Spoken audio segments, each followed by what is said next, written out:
एक फ़्लाइट जिसने यूरुग्वाय की कैपिटल मोंटेविडियो से सैंटियागो के लिए उड़ान तो भरी, लेकिन वो सैंटियागो कभी पहुंची ही नहीं। और हैरत की बात तो ये है कि पूरे 8 दिनों तक रेस्क्यू ऑपरेशन चलाने के बावजूद भी उनका कोई नामो निशान नहीं मिला।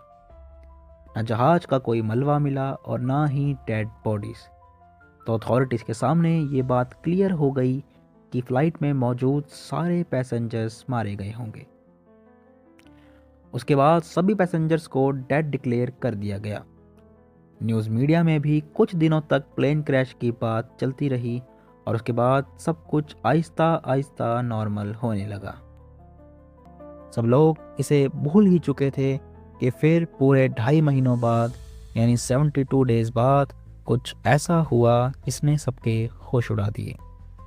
ये एक ऐसी घटना साबित हुई जिसने इतिहास में हमेशा हमेशा के लिए अपनी छाप छोड़ दी। ये कहानी है साउथ अमेरिका में फैली दुनिया की सबसे लंबी माउंटेन रेंज की, जिसकी लंबाई कुल 8,900 किलोमीटर और ऊंचाई 15,000 फीट है। 12 अक्टूबर सन 1972 यानी आज से ठीक 53 ईयर्स पहले एक फ्लाइट 571 यूरुग्वाय की कैपिटल मोंटेविडियो से सैंटियागो के लिए उड़ान भरती है, जिसमें रग्बी प्लेयर के साथ 40 पैसेंजर्स और 5 क्रू मेंबर मौजूद थे। जैसे ही फ्लाइट अर्जेंटीना पहुंची तो मौसम की गड़बड़ी के कारण उन्हें वहीं लैंड करना पड़ा। कैप्टन ने यह फैसला इसीलिए लिया क्योंकि अर्जेंटीना और चिली के दरमियान दुनिया की सबसे लंबी माउंटेन रेंज दीवार बनकर खड़ी है, जिसका सामना कर पाना इस मौसम में बेहद ही मुश्किल था। तो पायलट ने एक रात वहीं रुकने का फैसला किया और प्लान बनाया कि अगले दिन फ्लाइट ठीक इस तरह साउथ में जाकर अपनी ऊंचाई गेन करेगी। उसके बाद फिर माउंटेन के पैरेलल आकर एंडीज माउंटेन को पार करेगी और फिर दोबारा चिली के शहर कुरिगो के ऊपर से टर्न लेकर सैंटियागो लैंड करेगी। पायलट इससे पहले इस रूट पर 50 सक्सेसफुल लैंडिंग करवा चुके थे और पायलट को खुद पर काफ़ी भरोसा भी था। ठीक अगले दिन यानी 13 अक्टूबर को फ्लाइट ने टेक ऑफ किया। प्लान के मुताबिक फ्लाइट ने पहले साउथ जाकर ऊंचाई गेन करी, फिर एंडीज माउंटेन को पार करने लगा। ऊंचाई हासिल करने के दौरान पायलट ने गौर किया कि बादलों की एक मोटी चादर ने नीचे का सारा मंजर छुपा दिया।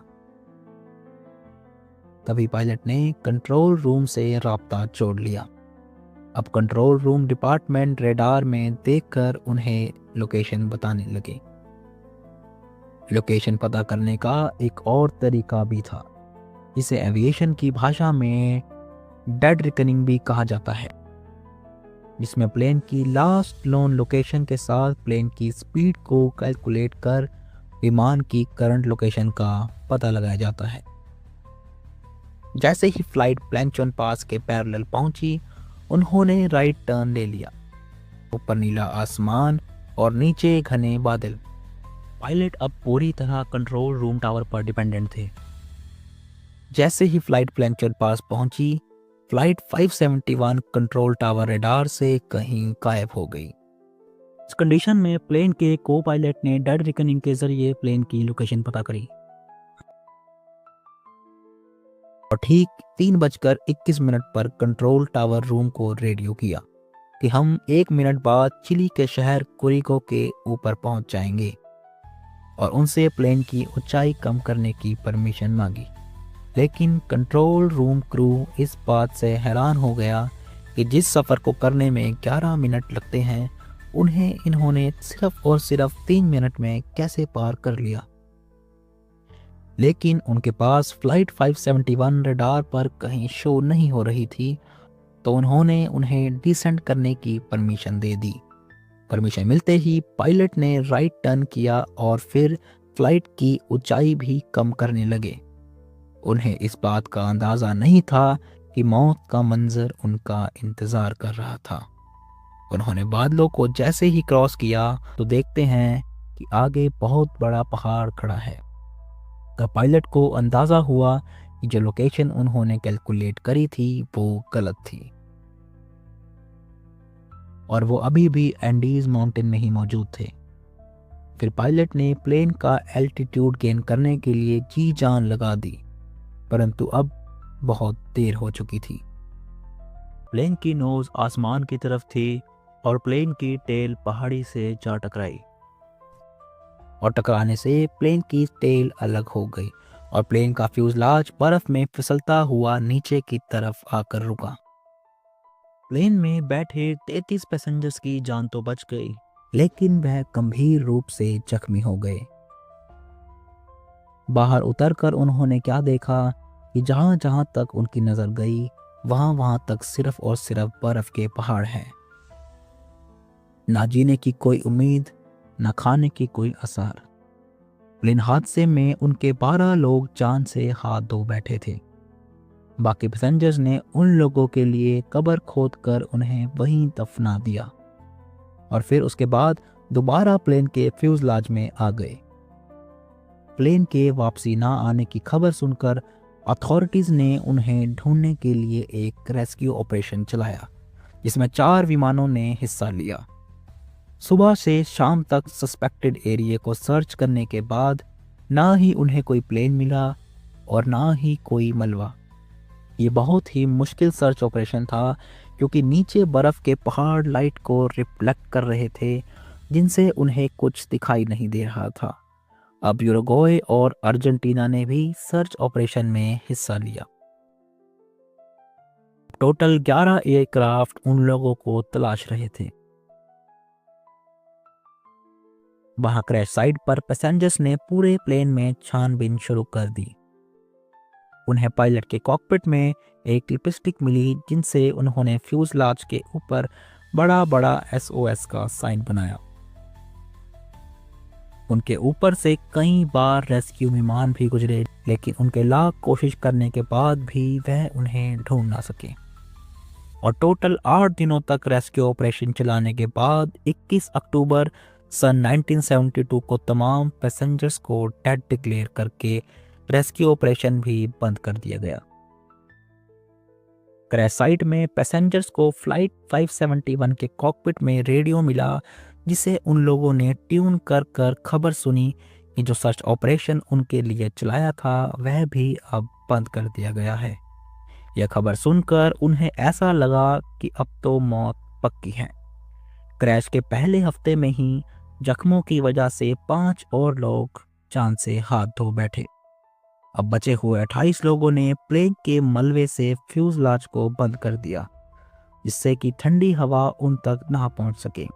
फिर उन लोगों ने कॉकपिट वाइजर को काटकर अपने लिए सनग्लासेस बनाए ताकि बर्फ में देखा जा सके, और सीट्स को गरमाइश के तौर पर यूज किया और सीट कुशन्स को फाड़कर अपने लिए स्नो शूज भी बनाए। और उनके पास खाने के लिए सिर्फ 8 चॉकलेट, 3 जैम बार और कुछ ड्राई फ्रूट्स और बहुत ही गिनी चुनी पानी की बोतलें बची थी, जिन्हें उन लोगों ने आपस में डिवाइड कर एक हफ्ता तो काट लिया। फिर जैसे ही एक हफ्ता गुजरा, खाने का सभी सामान खत्म हो गया। फिर उन्होंने मजबूरन अपने कपड़ों और कॉटन को खाना शुरू कर दिया। इस हिस्से में दूर दूर तक उन्हें ना तो खाने की कोई चीज़ दिखाई दे रही थी और ना ही जीवन का कोई असर। और जिस जगह वो फंसे थे वहाँ से ना तो नीचे उतर पाना आसान था, ना ऊपर चढ़ना। इसी दौरान पैसेंजर्स की हालत ये थी कि उनका बॉडी वेट 40% तक कम हो गया था। फिर कुछ समझ ना आने के बाद उन्होंने अपने मरे हुए दोस्तों की बॉडी पार्ट्स को खाना शुरू कर दिया। ये बेहद ही मुश्किल भरा फैसला था, परंतु भूख के मारे उन्हें ये सब करना पड़ा। क्रैश के 17 दिनों के बाद 29 अक्टूबर को रात को एक बहुत ही बड़ा एवलांच आया, जिससे प्लेन के फ्यूजलाज में पूरी तरह से बर्फ भर गई। इस हादसे में 9 पैसेंजर्स मारे गए। बचे हुए 19 लोगों के हाथ जो कुछ भी लगा उन्होंने बर्फ को हटाकर ऑक्सीजन लेने की जगह बनाई। दिन गुजरते जा रहे थे और उनकी हालत बद से बदतर होती जा रही थी। एक एक करके सारे मौत की सीढ़ी चढ़ रहे थे। 12 दिसंबर यानी क्रैश के 60 दिनों के बाद तक 3 और सर्वाइवर्स भी जिंदगी की बाजी हार गए थे। पीछे बचे 16 लोगों के पास सिर्फ 2 ऑप्शन बचे थे, या तो अपने बचे हुए दिन गिनना शुरू कर दे या फिर हिम्मत कर कर वेस्ट में मौजूद इस वर्टिकल क्लिप को हाइक कर ले। 12 दिसंबर 1972 को 3 रग्बी प्लेयर्स ने वेस्टर्न पीक को हाइक करने का इरादा किया, इस उम्मीद में कि पहाड़ की दूसरी ओर शायद ग्रीन वैली होगी जिससे उन्हें मदद मिल सकेगी। ये बेहद तकलीफ देने वाली हाइक थी क्योंकि ना ही उनके पास प्रोफेशनल गियर थे और सबसे बढ़कर टेम्परेचर की मार। स्नो शूज और सीट से बनाए हुए गर्म कपड़े लपेटकर उन्होंने चढ़ाई शुरू कर दी। लगातार 3 दिन तक थकाने वाली चढ़ाई करने के बाद वो माउंटेन की पीक पर पहुंच गए। पर वो दूसरी ओर देखते हैं तो क्या दिखता है? सिर्फ और सिर्फ बर्फ से ढके पहाड़, ना कोई हरियाली और ना जीवन का कोई आसार। उस वक्त फूड की शॉर्टेज होने के कारण एक प्लेयर ने क्रैश साइट पर वापस जाने का फैसला लिया। अब सिर्फ 2 प्लेयर्स पराडो और कनीसा ही बचे थे। बचे 2 लोगों ने पहाड़ की दूसरी साइड पर डाउन हिल चलना शुरू कर दिया। पूरे 10 दिन ट्रैवल करने के बाद 61 किलोमीटर का सफ़र उन्होंने बड़े ही बुरे हालात में तय किया। फिर उसके बाद वो एक वैली में जा पहुंचे जहां हरियाली भी थी, जानवर भी थे और नदी भी बह रही थी। सबसे पहले इन्होंने नदी से पानी पिया और नदी के उस पार इन्हें घोड़े पर बैठा हुआ एक शख्स भी दिखाई दिया। नदी की शोर की वजह से वह उस तक अपना पैगाम ना पहुंचा सके। तभी घोड़े पर बैठे उस लोकल को आइडिया आया। उसने एक कागज और पेन को लपेटकर नदी के इस पार फेंक दिया। उन रग्बी प्लेयर्स ने उस पर सारा माजरा लिख दिया और उसे दोबारा नदी के उस पार फेंक दिया।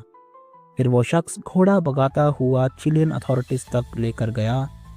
पहले तो उन्हें यकीन नहीं आया, फिर 2.5 महीने गुजारने के बाद ये रग्बी प्लेयर जिंदा कैसे बचे हो सकते हैं। और फिर उन्होंने फ़ौरन ही पराडो और कनीसा को रेस्क्यू किया और उनकी मरहम पट्टी करने के बाद उनका इंटरव्यू लिया। 22 तारीख को यानी क्रैश के 72 डेज बाद 3 हेलीकॉप्टर के साथ उन लोगों ने पराडो और कनीसा के नक्शे कदम पर चलकर क्रैश साइट पर पहुंचने का फैसला लिया। पहाड़ की चोटी को देखकर पायलट भी हैरान रह गए कि बिना किसी प्रोफेशनल किट के 2 रग्बी प्लेयर्स ने ये पहाड़ कैसे सिर किया होगा। आखिरकार फ्यूजलाज में मौजूद तमाम पैसेंजर्स को रेस्क्यू कर लिया गया और उनके मरे हुए साथियों के लिए एक बड़ी कब्र खोदकर उन्हें वहीं दफन कर दिया गया। उस कब्र के ऊपर कुछ पत्थर रखकर एक मेमोरियल बनाया गया जो उसी हालात में आज भी मौजूद है। ये मेमोरियल आज भी हमें याद दिलाता है कि अगर इंसान हिम्मत ना हारे तो बड़ी से बड़ी मुसीबत को हरा सकता है। उम्मीद है ये वीडियो आपको पसंद आई होगी। चैनल को सब्सक्राइब करना और वीडियो को लाइक करना ना भूलें।